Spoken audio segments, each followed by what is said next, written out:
Yep. I'm sorry.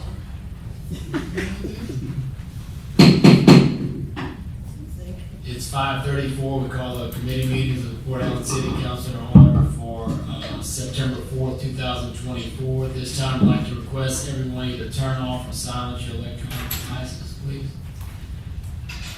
To begin, we'll recite the Pledge of Allegiance. Pledge of allegiance To the flag of the United States of America, and to the republic for which it stands, one nation, under God, indivisible, with liberty and justice for all.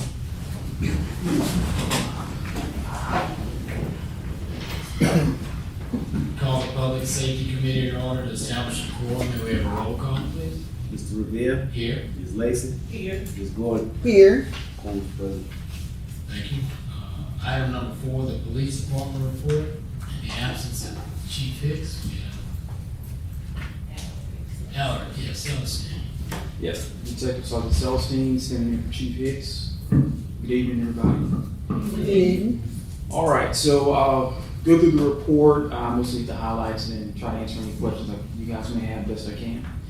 So for the month of August 2024, Port Allen Police Department responded to a total of 285 reportable calls.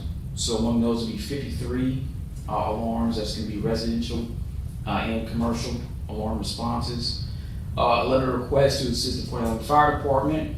We had 3 reports of shots fired. Guys responded to custody matters. 1 report of criminal damage to property.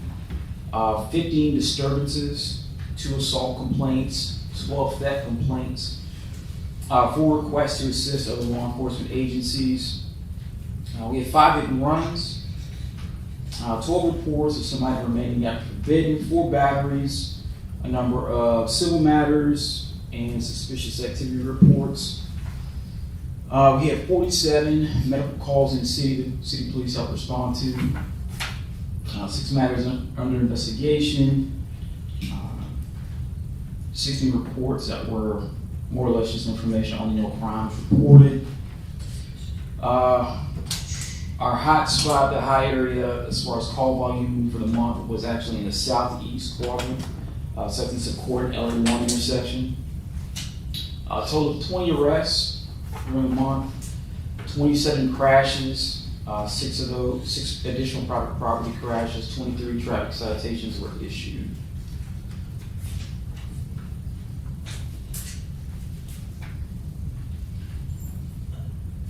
For a suspicious person that was reported 4 complaints, was it over here, like on the east side? Because I know there was a complaint about some suspicious person or people that may be walking, and kind of everyone was kind of on alert about it. Like, did you get a call on it? Yeah, so these 4 different instances, I can't remember what all we are responding to. Some of them could be, actually some of these come from businesses where somebody's driving by and there's somebody that they see that looks like they're needing help. Sometimes somebody needs medical assistance or something along those lines. Somebody's lost and somebody will call in a suspicious person just because it looks out of place to them. So some of these instances, a lot of it's not necessarily criminal, no crimes have been discovered, the person doesn't have any criminal instruments on them, just somebody calls them and somebody go check on someone. Sometimes it's welfare, sometimes it's they suspect they're doing something wrong and they're not. Because from what I understand, somebody was filming and taking pictures, and they was really concerned about that. Okay. I just wanted to know, had it been reported? Okay, I can look into that and get you a better answer. I'm not familiar with that particular incident. Okay. Any other questions? Anything else? Thank you, sir. Yes, sir. Thank you. Good evening. Okay. Item number 5, the nuisance violation report, Inspector Guidry, but I don't see Lance here, so move to item number 6, adjourn. Public Works Committee, call to order. Deputy Quorum, roll call please. Gordon. Here. Mr. Riviere. Here. Mr. Brown. Council President. Item 4, adjourn. To the development committee, Item number 1, call to order. Item number 2, establish a quorum. Item number 3, roll call. Mr. Brown, Ms. Lacy, Present. Mr. Hubble. Here. Mr. Brown. Item number 4, discuss the variance request for 1065 Michigan Avenue by the Birds. Charlene? Yeah, this matter came up previously. This is Reverend Michael Bird and his family. They began a addition which does not go past the current wall locations as the house existed prior to the addition. Okay. They began an addition. It's an outdoor living area.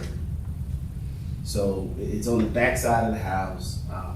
It was already there. They just kind of enhanced it and added some wall features, but it's not a complete wall. But it is close to the property line. So they would require a retroactive variance. We saw the project underway and contacted them, and they were told by their contractor they didn't need a permit, which is not accurate, but it's substantially complete at this point. And it's my understanding that Ms. Gordon spoke with their neighbor, Yes, I did. the Reverend Philip Joseph, and he had no objection to granting the variance. Like I said, I think we discussed this last month, and due to some absences at last month's council meeting for a vote, the matter was tabled to this month, so we're coming back up for a vote next week. But the project is pretty much complete. It's just a matter of granting a variance so that they'll be compliant with the current zoning ordinance. Okay. So we're just gonna make it an agenda item for next week? Hold on. Okay. That's correct. Item number 5, discuss financial assistance for the Justice for Trail to Stop the Violence event. And that's me. Again, this year, the Justice for Trail organization is hosting the Stop the Violence parade and Block for Blue bash. So they're asking for the city assistance and engaging in a cooperative endeavor for this particular event. As we know, it's been going on for a few years now, and I think she's been to the council twice. So once again, she's asking for the city to be involved and to help this event be successful. And we do have the president, Ms. Tyra here, if she needs to speak. Y'all want to put it on the agenda for next week? Well, what is she asking for? Funding. I mean, I know funny, but how much she asking? Good afternoon, Mayor and Council. Yeah. So this will be the 7th year for Trail's Death, actually, that we're hosting this event. And again, it's always been my heart and passion just to, get our community together, looking at ways so that we can prevent violence or at least reduce it. We're asking for $2,500, which is pretty similar to what we normally ask for here. It covers a lot of things. We also have our funding that we put forth every year prior to coming here. So again, I'm asking for the grace with that to help us as we continue our fight to make sure that we, put a damper curve to violence. So you're gonna do the same thing, just submit the invoice to the people. Any questions? Thank you. We'll make this agenda item for next week. Item number 6, update, community development activities. Ms. Rose. Okay, good afternoon, everybody, and members of the committee, and elected officials and guests. And we have a short list of stuff that's going on, other than a lot of things that's going on in the museum and the library.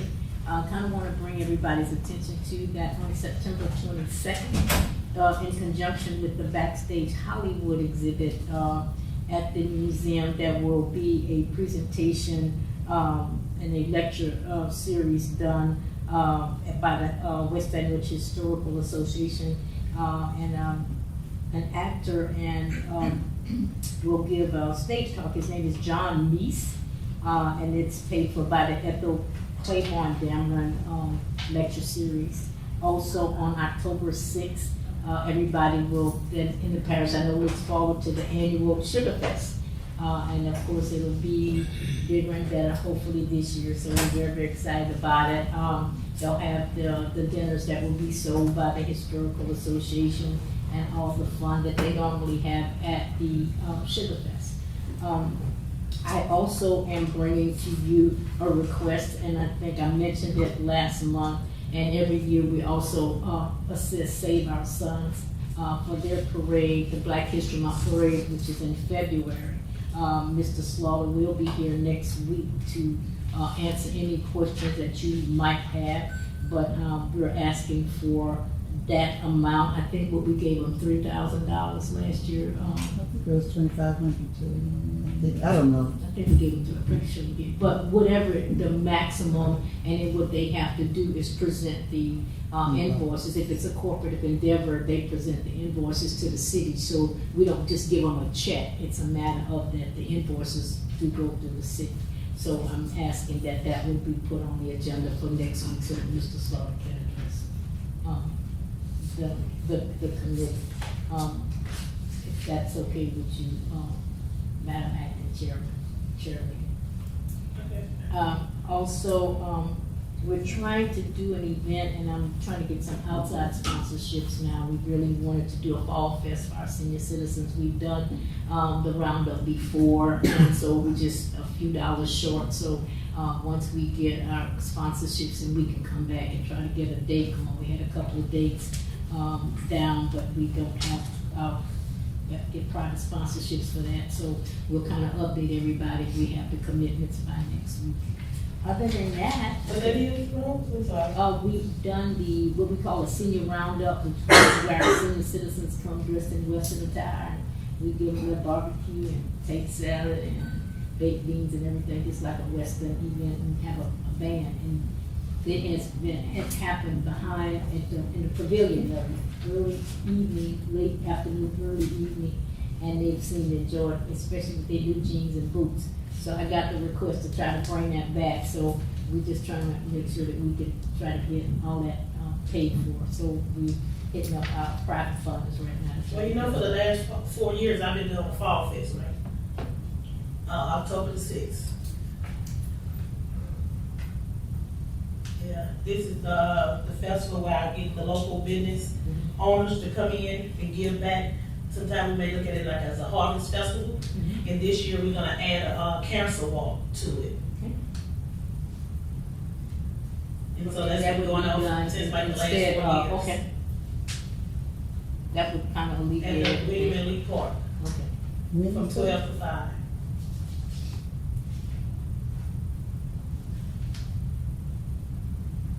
Give me the flyer, we can maybe put it on our website. Okay, and other than that, we don't have anything else that's upcoming. I'll answer any questions that y'all have. All right. Thank you, Ron. Thank you. Item number 7, adjourned.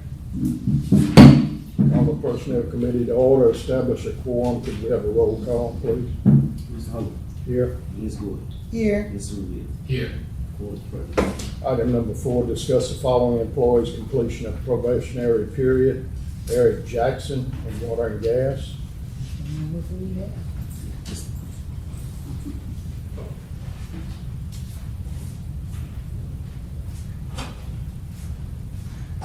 Good evening, Council. How y'all doing today? How you doing? Okay. Mr. Jackson, probationary period, is kind of stepped under the track. And he was supposed to be given that promotion May 14th, 2024. He's been in the Water and Gas Department since December 14th of last year. So I'm requesting that he receive this one-step increase from 109A to 109B, retroactive to May 14th. We'll put it on next week's agenda.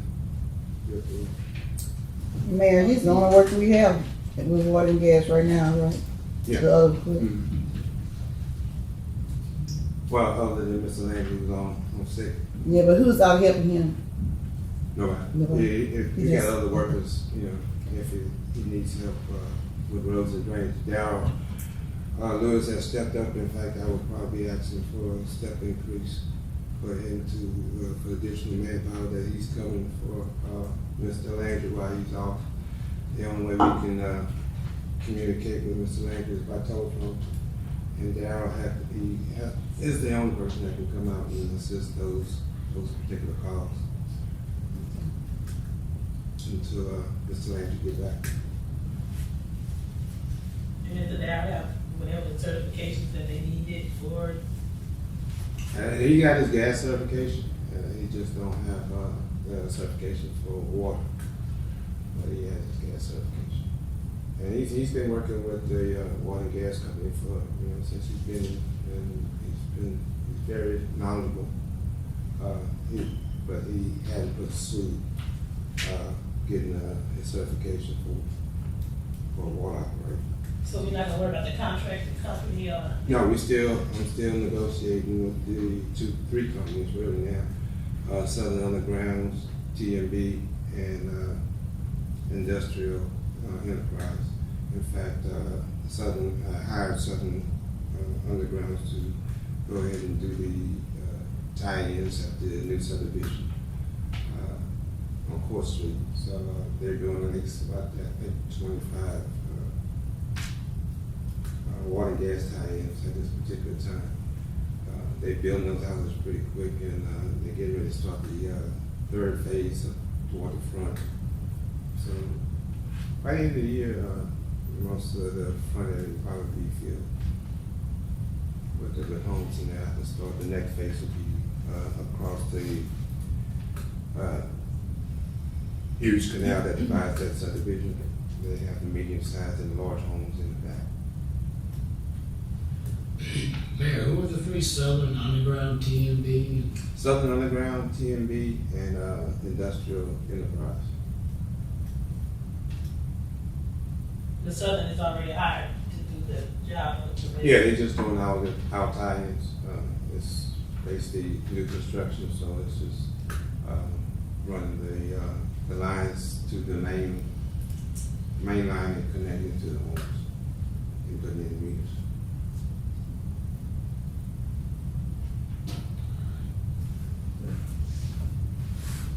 Anything else? Okay, make item number 4 added to the next week's agenda. Item number 5, adjourn. Finance Committee, item number 1, call to order. Item number 2, establish a quorum. Item number 3, roll call. Ms. Lacy, Present. Mr. Hope, Here. Mr. Brown, on present. No items. Item number 4, adjourned.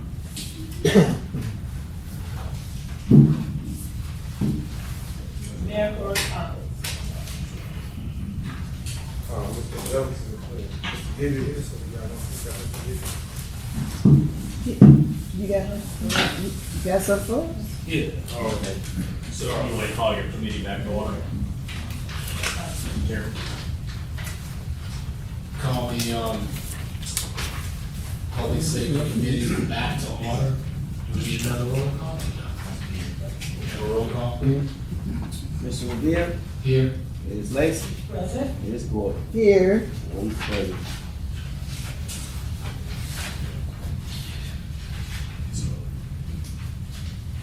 For the month of August 2024, I had 14 cases, 9 total high grads.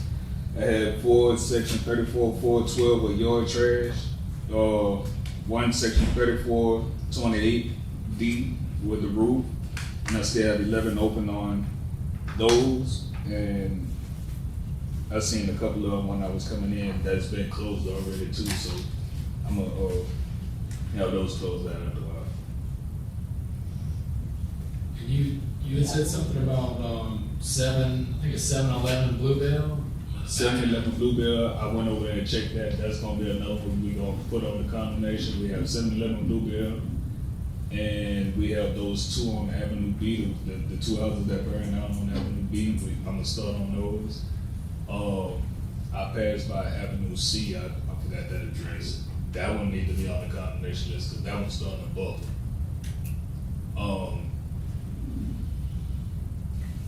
And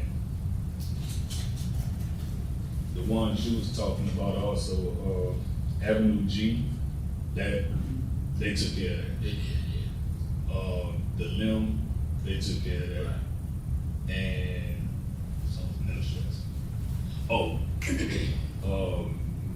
Michigan. Yeah. I sent that notice off. That notice should be in here also. In this one. I haven't got a response back yet. But that's the only address I have for that is that address that's over there. But what I was told, it's a hood house, so every time I tried to call, they have a long waiting list. And they told me it's not gonna be answered for another couple weeks or so. Right. Leaving a message. So I'm trying to email the notice and see what they do from there. Okay. Lance, Yes, the ma'am. house on Avenue B that was demolished by accident, what is the update on it with the grass and all that? As of right now, I sent them a high grass violation and I sent them a notice to actually get that property cleaned up. But what I was told, just hold off on it because I think it's a legal matter. It's in litigation. They sued everybody. Us Yeah. included. So I can't really touch it right now. Okay. 216 South Jefferson. That's 2 blocks right here. Okay. And the back of the roof is open. And there's also a hole with a blue tarp on it right in the center of the house. Send me a message. I got the pictures, I'll send it to you. Okay.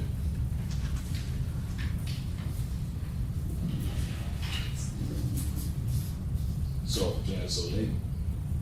Excuse my daughter. Excuse. Anything else? That's Thank it. you.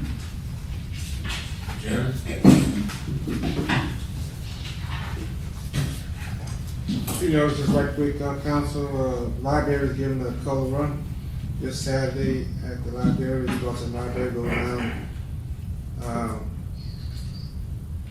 Alexander to Louisiana, to Jefferson, and back to the library, if I recall correctly. Also, Port Allen Brewley got the, game this Friday, Friday in Brewley, go ahead and support the Bells. And phase 13, the road project, the bids go out Wednesday. Mr. Erico probably comes to the meeting Wednesday night to give you an update as to the lowest bid. Thank you.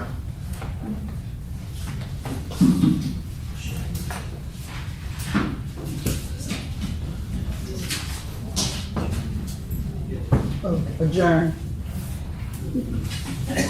Everybody say.